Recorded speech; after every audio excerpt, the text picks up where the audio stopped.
adult Jade just gets put through the ringer in this show. So I was really curious, how much training and prep was involved for Jade's trek across like the dystopic wasteland. Yeah, there was a lot of training in terms of the physicality. We really wanted her to feel messy. We wanted the scenes to feel dangerous. So funnily enough, it was almost unlearning the very choreographed fighting style that I'd had before, and it's sort of injecting this very spur of the moment, slightly keeping the audience on edge, physicality, essentially, which made elevated these sequences into that Resident Evil genre space.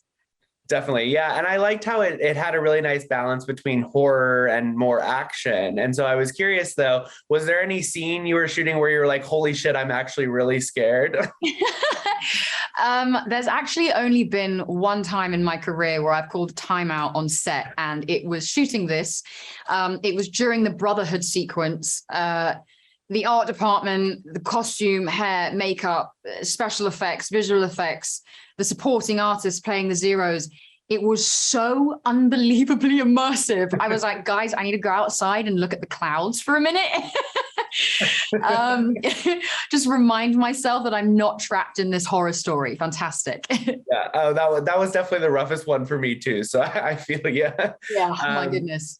But I loved how much older Jade still had shades of the 2022 Jade that we're getting to know as an audience too. So I was really curious, were you able to kind of talk to Tamara about how she was approaching the character, or was that just happenstance that you guys ended up being so well suited for each other's counterparts? I mean, it was a mixture of both, to be honest with you. The first time we met was actually out in South Africa in pre-production, and we just had a really synchronized view on the character and how she went about her life, how she viewed the world, the decisions she makes.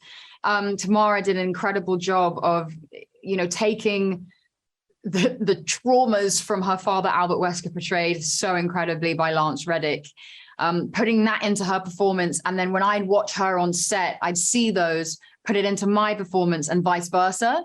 So it was almost like it was a great circumstance of two actors who were just with it from the beginning, Yeah, I mean, it was great. And, we're left on a pretty major cliffhanger with Jade, I mean, in both respects, but it still feels like adult Jade especially has so much to learn. So where do you hope her journey takes her in season 2, if it happens?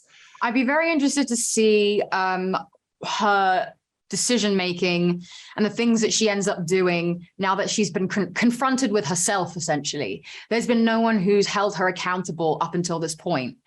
And there's this incredible cathartic scene at the end of the season where she gets a perspective shift, and a very aggressive one at that. And I'd be really excited to see her let loose, full retribution mode, yet very aware of the things that she's doing and how it's affecting the people around her. Definitely. Awesome. Well, here's hoping we get to see it. So thank you so much for your time today. I really appreciate it. Thank you so much.